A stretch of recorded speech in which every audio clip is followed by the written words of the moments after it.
Got a 2026 Jeep Gladiator. Today's video, I'm going to be doing an install of Auxbeam XP Ultra 4.5 inch series.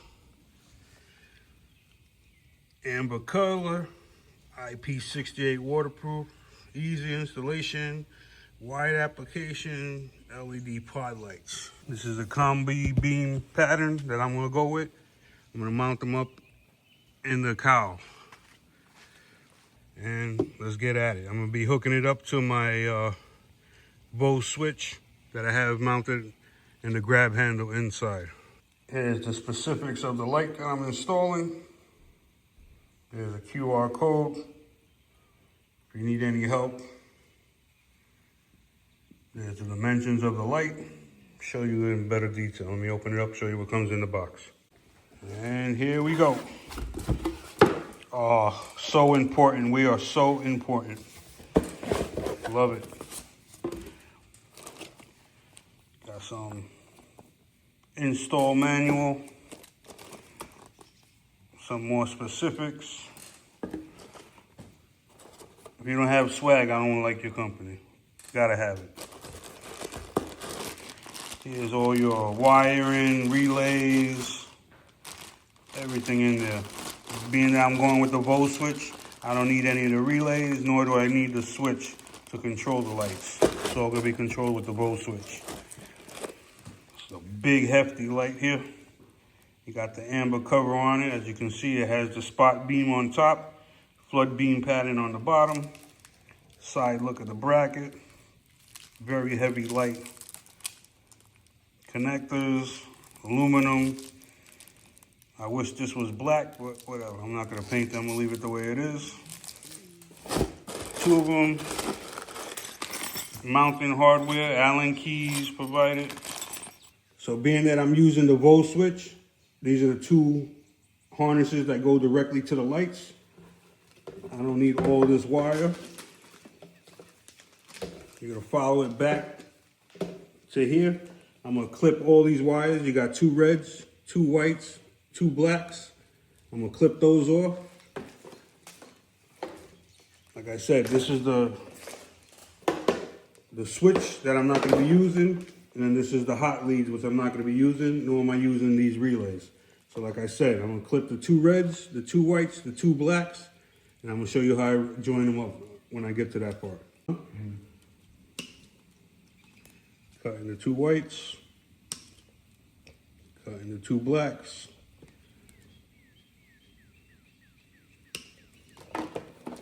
This always save your extra stuff in case you need it in the future.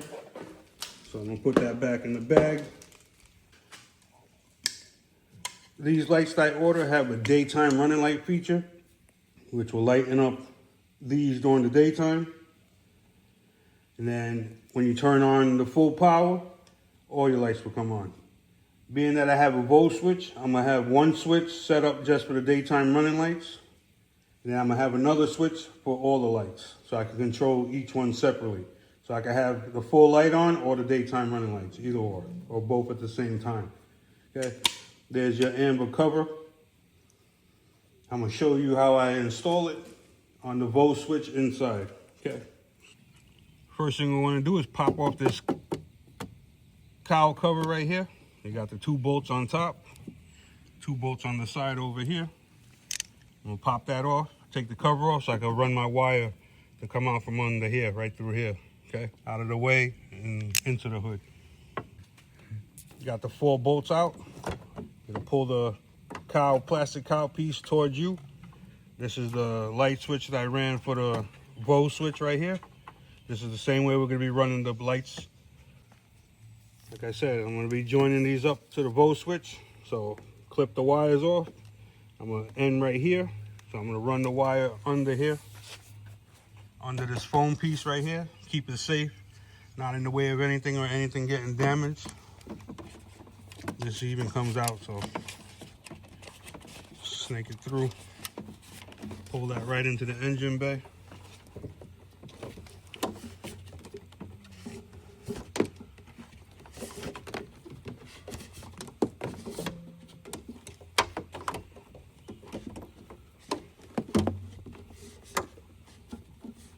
I'm gonna leave myself about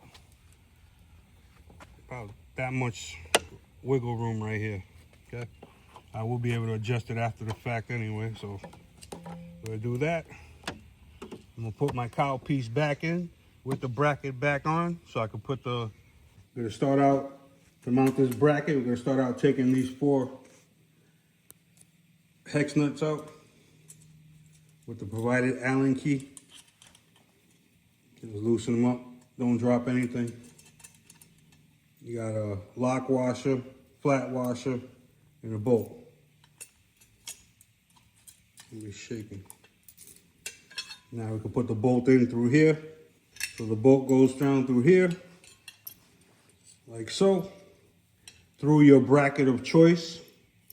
Then it'll be the flat washer, lock washer, and nut. We're gonna put the bracket back on with the elbow going like this, facing toward the front, okay?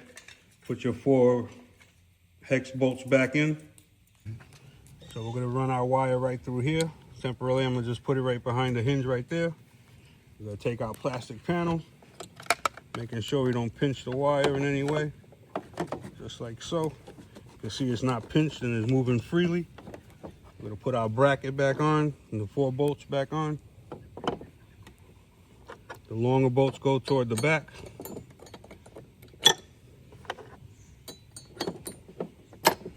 The short bolts go on the, drop them like that. This is just a plastic panel, so you don't have to go super strength on it. Might leave this one loose until I get the light mounted on here. So leave this loose for now. Yeah. So I'm gonna drop the bolt down through the bracket. Capture the nut, the washer, and lock washer from below. You know what? Let me do it off the truck so you can see it. Flat, lock, nut. It's gonna be the same thing you're gonna do on the other side. I'll show you when I get everything caught and started and how I run the wires. Got all the lights ran. The wires running underneath the cowl. One comes out over here. Same thing on this side, comes up. The wire comes out under here. Got it running across here. Here, zip tied all across the top of the cowl. All the way to this side. Where I clipped it off here. This is the passenger side. I'm gonna just clip it off right here, like so. Cut this back some. Get a razor to do this part. I'm right here with it. Peel it back. This is the one coming from the driver's side. I think I would have gave myself more room, but no, I like working hard. We're gonna join these up together, like I said, red to red, black to black, and white to white. Strip them, give yourself enough room. Power wire. White wire is for the daytime running lights. Red is hot, black is ground, obvious. We're gonna be using this right here, watertight heat shrink. Probably gonna need this 10 gauge yellow because we're gonna be doing double the wire. So black and black together, we're gonna put it into here. So we're gonna do something like this.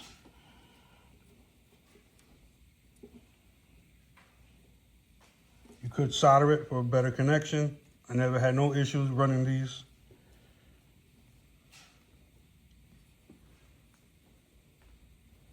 Make sure they're tightly spun together. Get your crimper. Get it around there. Run the black in there. Like so. As far in as you can. Crimp it down. Nice solid crimp. Give it a tug to make sure it's firmly locked into place. We're gonna do that for all the white and the reds, okay? Show you the next step when I'm done. Yeah. I got all the colors locked together. Whites with whites, black with black. Got a piece of the harness, just cut it straight up. Now we're gonna join the whites to the white, the black to the black, and the red to the red. If you're not running a Vose switch, it's very simple with the provided hardware. You're just gonna run the wire harness that came with the thing, one to the positive side, one to the negative side. You're gonna run the control switch inside the interior of your car or truck or Jeep, and that's pretty much it. Everything is self-explanatory. Turn the switch on and everything will work. I like the Bose switch, very good company. Makes a clean interior. You don't have to have cutouts for all different switches or nothing like that. I like using these connectors because they got heat wrap already built in. So get yourself a heat gun or a lighter or whatever and shrink them down. Now you're gonna take whatever wire, strip it back some. And now the last step we're gonna do is plug these in into the Bose switch. I highly recommend Bose switch. In the video description, I will have a link where you can purchase your own. You're gonna pop off your big nut. You're gonna pry out one of these. Yeah. You're gonna put your nut out in the wires first. You're gonna run your red and white wire inside like so. The black wire is gonna get grounded to the back over here of the switch. You're gonna feed your wires through over here, like so. Just like that. It's very simple, watertight seals. You're gonna come here and tighten this nut back down. Give yourself enough room. We're gonna put 2 terminals on this side here. I'll show you when I get up to that. That's what it looks like. Switch 1, daytime running lights. Switch 2, power for the Auxbeam lights, full power.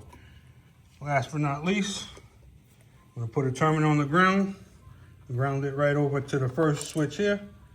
We got everything buttoned up. All the wires tucked away nice and neat. There's your ground, switch 1. It goes in order, 1 through 8. We got everything completely done. I'm gonna show you right now the daytime running lights and then the full power. It's on? Mm-hmm. Daytime running lights. And then full power lights.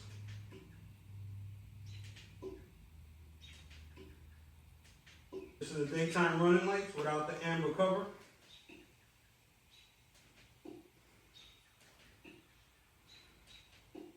Here's the full power lights without the amber cover.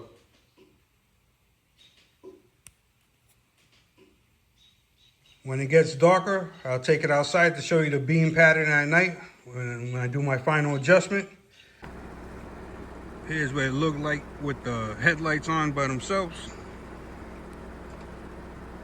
That's parking light. There's your headlight. That stop sign's about 150 yards away. Here's your fog lights coming on, off, on, off. Here's with the Auxbeam 4.5 XP Ultra lights. Super wide pattern, lights up the side. I have them face straight ahead. Like I said, this is the dual unit. Got spot beams on top, floodlights on bottom. Off, on. Questions, comment, leave them below. I get back to everyone. Hope that video helped you. If it did, please subscribe. Give me a thumbs up. Spread the word. The more the merrier. Take care, fellas. Peace.